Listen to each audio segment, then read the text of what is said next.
नमस्कार साथियों, आज हम पढ़ते हैं क्या शैवाल। तो शैवाल एक क्या है, थैलोफाइटा है। और जो वर्तमान में पादपों का वर्गीकरण के लिए जो सर्वमान्य सिद्धांत है वो सिद्धांत है ओसवाल्ड टिप्को का। ओसवाल्ड टिप्को ने पूरे प्लांट किंगडम को दो भागों में विभाजित किया, एक थैलोफाइटा और एक एम्ब्रियोफाइटा। इससे पहले एक्लर ने इसमें क्लासिफिकेशन दिया था प्लांट का, जिसमें एक में क्रिप्टोगैम है और एक फेनरोगैम है, दो मुख्यतः भागों में विभाजित किया था। लेकिन एक्लर का मान इतना नहीं है जितना वर्तमान में जो वैज्ञानिक सबसे ज्यादा मान्यता जिसको देते हैं वो ओसवाल्ड टिप्को के वर्गीकरण को देते हैं। आपको पता भी होगा, आप ये जानते हैं कि थैलोफाइटा पादप जगत का सबसे बड़ा क्या होता है, जगत होता है का पादपों का। अब हम ये देखते हैं कि थैलोफाइटा है क्या। तो देखो, थैलोफाइटा जो शब्द है ये दो शब्दों से बना है, एक शब्द है थैलोइड और एक शब्द है क्या, फाइटा। थैलोइड शब्द किसके लिए लिया गया है, थैलोइड का मतलब एक पूरा प्लांट है। जैसे अगर आप देखें तो अब हमें ये पता है कि जितने भी प्लांट्स होते हैं तो उनकी नीचे जड़ें भी होती हैं, बगल से कोई एक ब्रांच भी होती है, इस ब्रांच में लीफ भी होगी, एक ऊपर जाके एक ब्रांच और होगी तो इसमें और फल फूल हो सकते हैं। तो ऐसे पादप को हम थैलोइड नहीं कहेंगे। ऐसे पादप में जड़ अलग है, तना अलग है, पत्ती अलग है, शाखाएं अलग है। लेकिन अगर ये सीधा है, एक ही क्या रहेगा, पौधा रहेगा जिसका ना जड़ का पता, ना तने का पता, ना फूल का पता, ना पत्ती का पता, ऐसे पौधे को हम क्या बोलते हैं, सूखा है। जैसे आपने अपने अभी बारिश हुई है तो आपने देखा होगा काई कहीं पे उगाती है, तो जो काई उगाती है वो काई थैलोइड का ही उदाहरण है। काई में हमें ये समझ नहीं आता कि काई का कौन सा तना है, काई में कौन पत्ती है, काई में कौन सी जड़ है। तो ऐसे पौधों को हम क्या बोलते हैं, पादपों को क्या बोलते हैं, इनको हम थैलोइड कहते हैं। तो इन सभी को एक जगह किसने किया ओसवाल्ड टिप्को ने। और ओसवाल्ड टिप्को ने इसको जिस जगत में रखा वो जगत बना के थैलोफाइटा। अब थैलोफाइटा के अंदर अगर देखा जाए तो कुल मिला के 10 क्या है थैलोफाइटा में फाइलम है। कितने फाइलम है, 10 फाइलम है। इनमें से 7 फाइलम किसके हैं, शैवालों के हैं, एक फाइलम किसका है, जीवाणु का है, और 2 फाइलम किसके हैं, कवकों के हैं। तो सबसे पहले ये भी जान लेना जरूरी है आप लोगों को कि यहाँ पर जो थैलोफाइटा है इसको बड़ा इसलिए कहा जाता है क्योंकि इसमें 10 फाइलम है। और 10 फाइलम में भी अगर पूछा जाए कि थैलोफाइटा में सबसे बड़ा क्या नाम से जगत और सबसे बड़ा फाइलम कौन सा है, तो शैवालों का है। क्योंकि शैवाल के कितने फाइलम है, 7। थैलोफाइटा में शैवालों के कितने फाइलम है, 7। और एक फाइलम किसका है, जीवाणु का, 2 फाइलम किसके, कवक के। तो ये आपको याद रखना है कि थैलोफाइटा में सबसे ज्यादा संख्या जिसकी है वो किसकी है, शैवालों की। तो आज हम जिसको पढ़ना चाहते हैं वो शैवाल ही पढ़ना चाहते हैं। तो पहले हम समझें कि शैवाल को कहते क्या है। शैवाल का अध्ययन बॉटनी की जिस शाखा में किया जाता है उसको एल्गोलॉजी कहते हैं, फाइकोलॉजी या एल्गोलॉजी। भारत में फाइकोलॉजी का जो मॉडर्न फाइकोलॉजी है इसका जनक एम.ओ.पी. आयंगर को माना जाता है। यहाँ पर हमने लिखा है एम.ओ.पी. आयंगर। तो एम.ओ.पी. आयंगर को भारत में मॉडर्न फाइकोलॉजी का या एल्गोलॉजी का क्या बोला जाता है, जनक बोला जाता है, किसको, एम.ओ.पी. आयंगर को। ठीक है। अब देखो इनके बारे में इनकी कुछ विशेषताएं हैं जो हमें समझना है, पेपर में पूछी जाती है। इधर देखो हमने कुछ डॉट्स बना रखे हैं। डॉट्स का मतलब है कि ये कितने इंपॉर्टेंट है, जितने ज्यादा डॉट्स उतने ज्यादा इंपॉर्टेंट। ठीक। तो पहली बात, इनका शरीर कैसा होता है, सूखा होता है। पूछा जाए कि किस जगत के पादपों का शरीर सूखा या थैलोइड होता है तो कहेंगे किसका, थैलोफाइटा का। इनका शरीर कैसा होता है, थैलोइड होता है। दूसरा, इसमें संवहन ऊतक नहीं होता। संवहन ऊतक का मतलब जाइलम फ्लोएम। जो ऊतक होते हैं प्लांट्स के, 2 प्रकार के ऊतक होते हैं। एक को तो बोलते हैं क्या, विभज्य ऊतकीय ऊतक, और एक को बोलते हैं स्थायी ऊतक। जो स्थायी ऊतक है, स्थायी ऊतकों में जटिल ऊतक जो कॉम्प्लेक्स टिश्यूज होते हैं वो होते हैं जाइलम और फ्लोएम। तो जाइलम और फ्लोएम इनमें नहीं होते। जाइलम और फ्लोएम का आपको पता है, फ्लोएम फूड को ले जाने का काम करता है और जाइलम जल को ले जाने का काम करता है। उसी को बोला जाता है कि संवहन ऊतक। तो इनमें थैलोफाइटा में क्या नहीं होते, संवहन ऊतक नहीं होते। तो कहने का मतलब यह है कि इनमें किसी भी प्रकार का कोई संवहन मंडल या संवहन ऊतक नहीं होते, यानी जाइलम और फ्लोएम इनमें नहीं होते। अगली विशेषता है कि इनमें भ्रूणों का निर्माण नहीं होता। भ्रूण का मतलब एम्ब्रियो का इसमें क्या नहीं होता, निर्माण नहीं होता।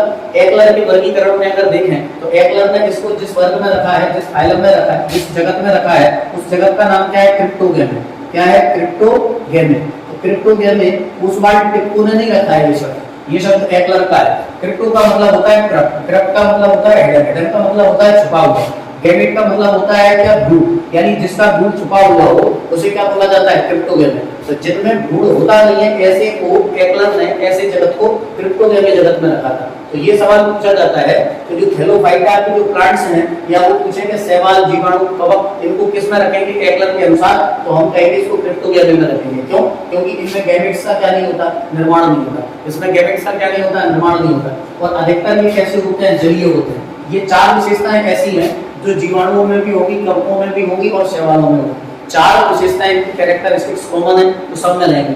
कुछ इधर बातें जो मैं एक्स्ट्रा लिखी है वो शैवालों की विशेष हैं, इन 4 के अलावा है। इन 4 के अलावा इनमें क्लोरोफिल पाया जाता है। जिनमें क्लोरोफिल पाया जाता है तो वो फोटोसिंथेसिस करते हैं, यानी प्रकाश संश्लेषण करते हैं। प्रकाश संश्लेषण करेंगे तो वो अपना भोजन खुद बनाएंगे। अपना भोजन जो खुद बनाते हैं उनको हम फोटोट्रॉप्स कहते हैं, या फिर क्या बोलते हैं, स्वकोषी बोलते हैं। तो कहने का मतलब जो शैवाल होते हैं उनमें क्लोरोफिल पाया जाता है। ये 4 इसमें एडिशनल है, ये 4 इसमें जोड़ेंगे क्योंकि ये 4 पूरे थैलोइड की क्या है, कॉमन क्या कैरेक्टरिस्टिक्स हैं। इन 4 के अलावा 5वीं विशेषता शैवाल की होगी कि इनमें क्या पाया जाता है, क्लोरोफिल पाया जाता है। क्लोरोफिल पाए जाने के कारण ये फोटोसिंथेसिस करते हैं, और फोटोसिंथेसिस के कारण ये कैसे होते हैं, तो कहीं स्वकोषी होते हैं या ऑटोट्रॉप्स होते हैं, ठीक। और पृथ्वी पर सबसे ज्यादा यानी कुल फोटोसिंथेसिस का 95% फोटोसिंथेसिस कौन करता है, तो शैवाल करते हैं। कौन करता है, शैवाल। इसका मतलब पृथ्वी पर मिलने वाली ऑक्सीजन में लाने में सबसे ज्यादा योगदान किसका होता है, शैवालों। जितनी ज्यादा फोटोसिंथेसिस पूरे पृथ्वी पर होती है उसका 95% फोटोसिंथेसिस कौन करते हैं, शैवाल करते हैं। कौन करते हैं, शैवाल करते हैं। तो ये शैवालों की क्या है, कुछ विशेषताएं हैं। अब हम आगे देखते हैं कि भाई शैवाल जो होते हैं ये अलग, इनकी जो कोशिका भित्ति होती है, इनकी कोशिका भित्ति, इनकी शैवालों की कोशिका भित्ति। तो शैवाल की कोशिका भित्ति में 3 चीजों का योगदान रहता है।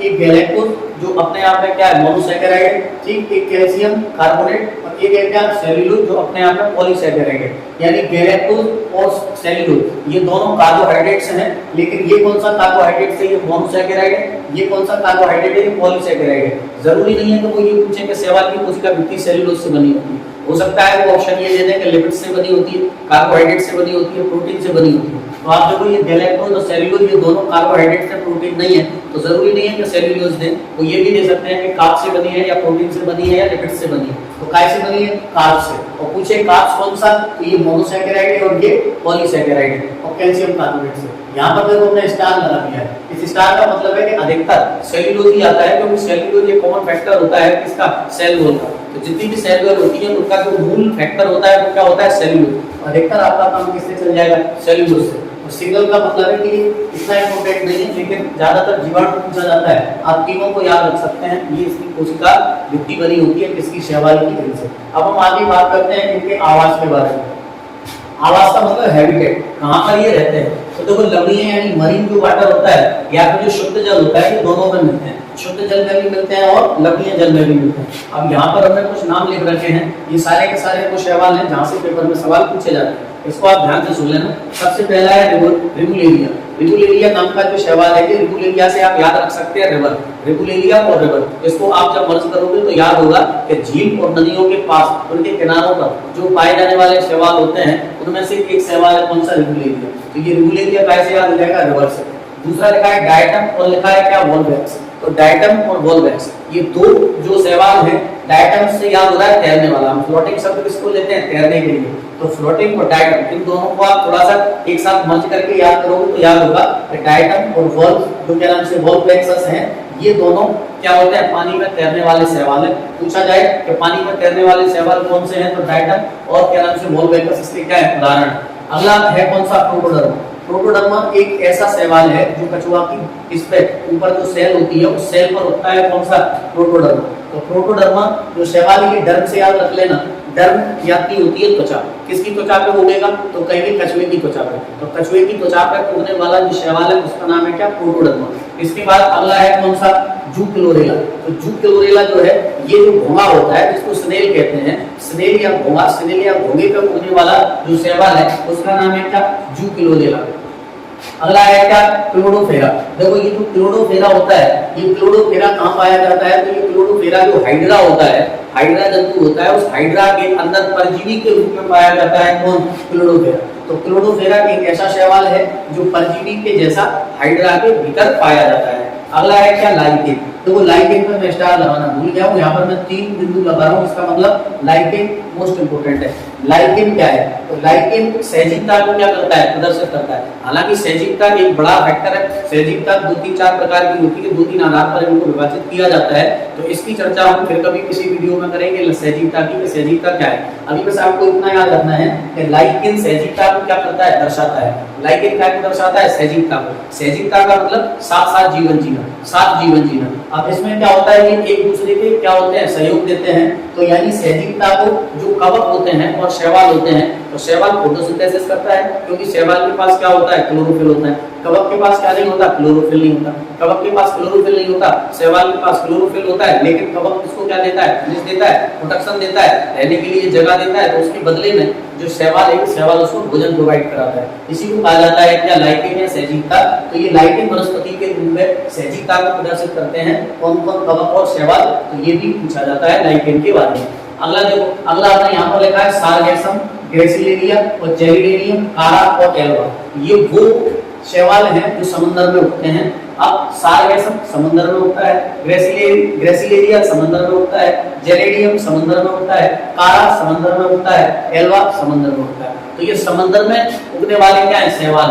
अब देखो यहाँ पर 2 स्टार लगे हैं या 2 पॉइंट बने हैं। ये 2 पॉइंट का मतलब है कि ये इंपोर्टेंट है, पूछा जाता है कि सारगैस या कृत्रिम जो ऊन बनाई जाती है जापान में, तो जापान में जो कृत्रिम ऊन बनाई जाती है वो सारगैसम से बनाई जाती है। कैसे बनाई जाती है, सारगैसम से। देखो एक पदार्थ होता है अगर अगर, ये अगर अगर जो पदार्थ होता है ये चॉकलेट बनाने के काम आता है। अगर अगर जो पदार्थ होता है ये पौधों के संवर्धन में काम आता है। अगर अगर जो पदार्थ होता है ये मीट को पैक करने में काम आता है। तो अगर अगर एक पदार्थ होता है तो इन सारे कामों में प्रयोग में लिया जाता है।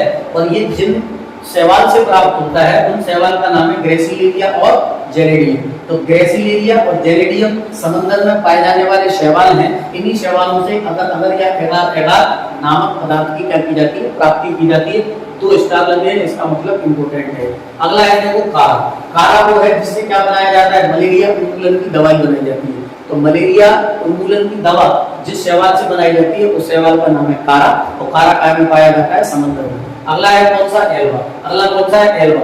एल्वा भी समुद्र में होता है और इसको समुद्री घास कहते हैं, क्या सॉरी समुद्री सलाद कहते हैं, समुद्री सलाद। तो समुद्री सलाद किसको कहते हैं, एल्वा। समुद्री सलाद किसको कहते हैं, एल्वा। तो ये आपको याद रखना है, सब पे डॉट्स बने हुए हैं, इसका मतलब है ये इंपॉर्टेंट है। अगला है कौन सा, हेपेटोकोकस निवेलिस। हेपेटोकोकस निवेलिस क्या है, हेपेटोकोकस निवेलिस ऐसा शैवाल है जो यूरोपीय पर्वतों पर, यूरोपीय क्षेत्रों में या एल्पाइन क्षेत्रों में वहां के पर्वतों को क्या देता है, लाल रंग देता है। वहां पर जो बर्फ होती है, जो पर्वतों पर जो बर्फ जमी होती है उस बर्फ को लाल रंग देता है कौन, हेपेटोकोकस निवेलिस। हेपेटोकोकस निवेलिस याद कैसे रखोगे, तो याद रखोगे कैसे, ब्लड का रंग लाल होता है, ब्लड में एक प्रोटीन पाई जाती है, उस प्रोटीन का नाम है हेपेरिन। तो हेपेरिन ब्लड में पाई जाती है, ब्लड का रंग लाल होता है, तो आप उससे याद रख सकते हैं हेपेटोकोकस निवेलिस। तो हेपेटोकोकस निवेलिस क्या देता है, लाल रंग देता है। अगला है कौन सा, ट्राइकोडेस्मियम एरिथ्रम। ट्राइकोडेस्मियम एरिथ्रम ये भी लाल रंग देता है, ट्राइकोडेस्मियम एरिथ्रम। देखो यहाँ पर अपने डॉट्स नहीं लगाए, यहाँ पर अपने डॉट्स लगाए। डॉट्स इसलिए लगाए हैं, यहाँ पर सवाल पूछा जाता है कि जो लाल सागर है, लाल सागर का लाल रंग किस वजह से है, तो लाल सागर का लाल रंग शैवाल की वजह से। किसकी वजह से, शैवाल की वजह से। और जिस शैवाल की वजह से है उस शैवाल का नाम है ट्राइकोडेस्मियम एरिथ्रम।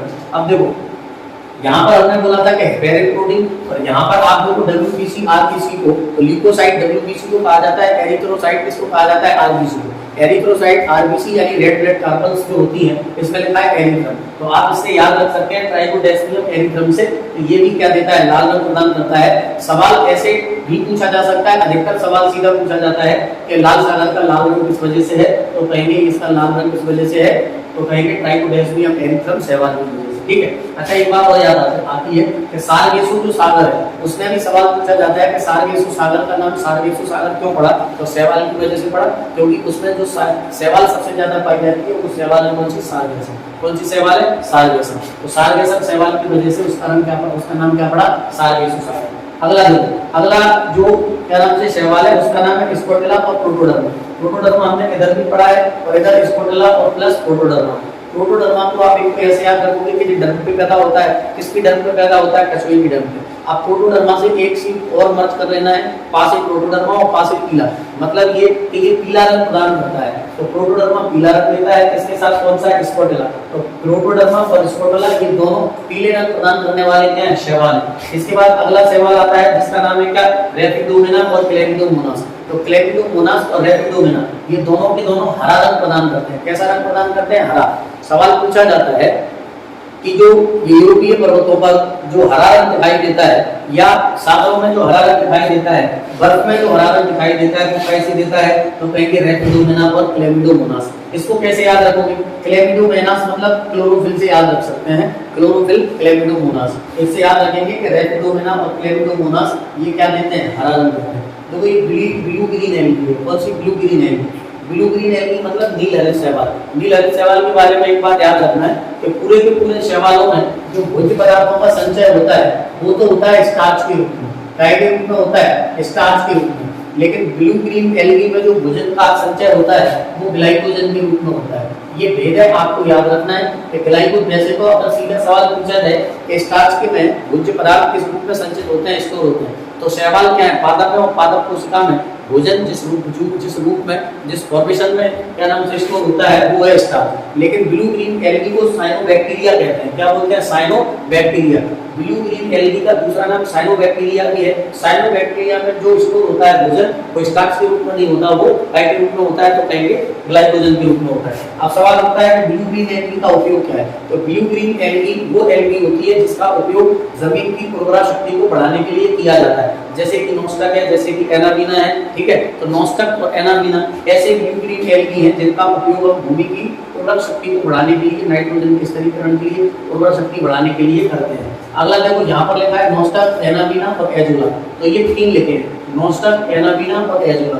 यहाँ पर भी दो बिंदु बने हैं, इसका मतलब है कि इनमें से दोनों में से सबसे ज्यादा जरूरी है नोस्टक, सबसे ज्यादा जरूरी है नोस्टक। और इधर भी आप एक सिंबल बना सकते हैं, कौन सा? एनाबीना। तो एनाबीना भी जरूरी है। अब देखो याद रखना है कि नोस्टक और एनाबीना नाइट्रोजन के स्थिरीकरण के लिए क्या होते हैं? प्रयोग में लिए जाते हैं। नोस्टक और एनाबीना पृथ्वी में, जमीन में, मिट्टी में नाइट्रोजन के स्थिरीकरण के लिए प्रयोग में लिए जाते हैं। और चीन के जो लोग हैं जो चाय में खा जाते हैं, तो नोस्टक भी खाते हैं। तो याद रखना है कि नोस्टक का उपयोग चीनी लोग भोज्य पदार्थ के रूप में भी, भोजन के रूप में भी करते हैं, ठीक। अगला नाम है सेफेलियोस। तो सेफेलियोस जो है ये चाय की पत्ती पर उगने वाला क्या है? चाय की पत्ती पर उगने वाला शैवाल है सेफेलियोस शैवाल। और सेफेलियोस शैवाल के कारण चाय की पत्ती पर क्या रेडनेस आ जाती है, और चाय की पत्ती जो होती है वो उनमें एक रोग माना जाता है। तो ये रोग काय की वजह से होता है? सेफेलियोस की वजह से। और सेफेलियोस परजीवी के तौर पर उगता है किस पे? चाय की पत्तियों पर, न केवल चाय की पत्ती पर बल्कि ये कहवा यानी कॉफी के ऊपर भी उगने वाला शैवाल है सेफेलियोस।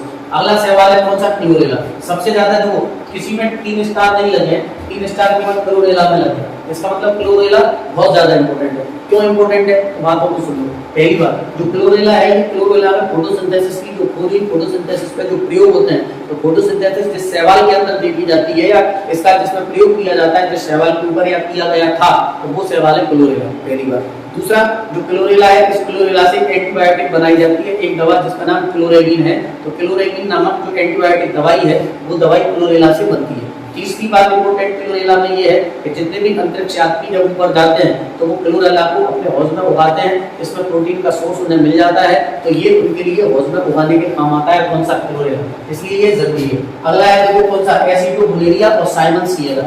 एसिटोबुलेरिया और साइमन सियरा, इसमें भी याद रखना है, 2-2 स्टार यहाँ पर हम लगाएंगे, 2-2 स्टार। एसिटोबुलेरिया और साइमन सियरा, ये एसिटोबुलेरिया और साइमन सियरा ऐसे शैवाल होते हैं जो मनुष्य की आंख में उगाते हैं, काय में? आंख में उगने वाले हैं परजीवी के तौर पे एसिटोबुलेरिया और साइमन सियरा। अगला है एम्ब्लिकस। कौन सा है? एम्ब्लिकस। एम्ब्लिकस वो शैवाल है जो भारतीय उपमहाद्वीप में इसको खाने के तौर पे उपयोग में लिया जाता है। कौन सा? एम्ब्लिकस। चीन में कौन सा था? नोस्टस। भारत में कौन सा लिया जाता है? एम्ब्लिकस। अगला है देखो कौन सा? वेलोनिया। वेलोनिया भी एक शैवाल है, और इस शैवाल में जॉन डुजार्डेन ने, किसने? जॉन डुजार्डेन ने जीव द्रव्य की क्या की? खोज की थी। तो ये पूछा जा सकता है, पूछा भी जाता है कि कौन से शैवाल में कोशिका का जो जीव द्रव्य है यानी प्रोटोप्लाज्म की खोज किसमें की गई थी? तो वेलोनिया में। अगला है एसिटोबुलेरिया। एसिटोबुलेरिया में केंद्रक की खोज की गई थी रॉबर्ट ब्राउन के द्वारा। तो केंद्रक की खोज किसमें हुई? एसिटोबुलेरिया में। तो ये कुछ इंपोर्टेंट क्या है आपके शैवाल है जो पेपर में पूछे जाते हैं। तो कम समय में मैंने आपको पूरी वो जानकारी दी है, तो शैवाल को लेकर पेपर में सवाल पूछे जाते हैं। फिर कभी चर्चा करेंगे, तब तक के लिए